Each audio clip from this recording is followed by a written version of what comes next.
Hi guys, it's me again, Juana Arteba, and welcome back to my YouTube channel. So kung bago ka pa lang sa aking channel, don't forget to subscribe and click the notification bell para updated ka once meron akong mga bagong uploaded na video.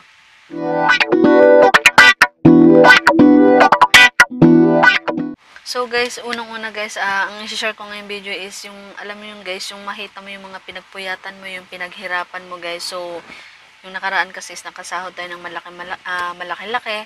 So, ihanda ko siya sa birthday ng anak ko. So, na-upload ko na rin siya sa aking YouTube channel.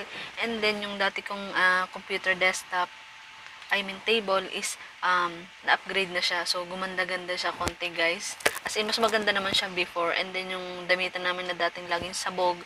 So, ayun, nagpagawa na rin kami ng cabinet namin. So, ayun, ano mo yun, systematize na siya guys, or hindi na siya gulo-gulo, nakasort na talaga siya. So, hindi na na-stress yung mama ko. So, alam mo yun guys, yung mga pagpupuyat natin sa YouTube, kahit mga small YouTuber lang tayo, at least may napapala tayo sa mga pagpupuyat natin, kahit yung video natin walang kakwenta-kwenta. At sobrang thankful din kami sa mga small YouTuber na sumusuporta sa aming channel, nanonood kayo, sana nag-enjoy kayo.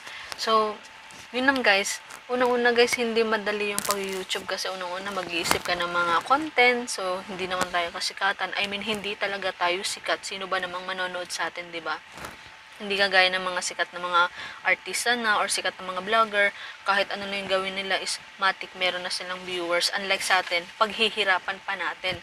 So, yung mga friends ko dyan, so yung mga nanonood ng video ko, thank you so much guys. So, hindi yun, sobrang blessed lang kasi, yun nga, unti-unti, diba, yung mga gusto mo lang dati, ayun, nabibili mo na siya ngayon dahil nga dun sa mga pinaghirapan mo din. At syempre, hindi naman magkakaroon ng sukli yun kung walang mga sumusuporta sa channel ko. So, thank you so much guys. So guys, ito yung dati kong computer table. So, makikita nyo guys, nakatumba na siya. So, hindi niya nakinaya. So, kita nyo mga alikabok. So, ayun guys. Ang gumawa din ng cabinet na yun is yung kapatid ko. So, ito na yung ngayon. So, makikita nyo guys na ang ganda na ng lagay niya ng, ng monitor, ng CPU, and then, meron na rin siyang drawer, and then yung sa keyboard niya is sliding na siya. Then, sa taas, pwede ka pang makapagpatong-patong ng kung anik-anik. So, ito naman sa cabinet namin. Ito yung before namin cabinet.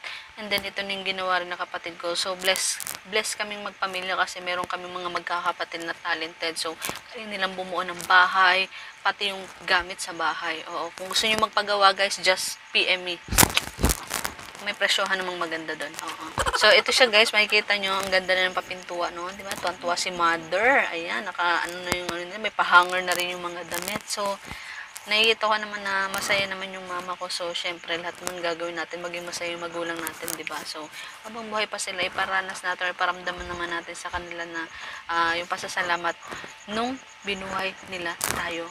As in, hanggang ngayon naman, so naka-guide pa rin sila sa atin. So, sana natuwa ka sa munting regalo or munting na ibigay ko sa'yo. So, sana tumagal yung cabinet, hindi gumuho at hindi saan mapunta-punta.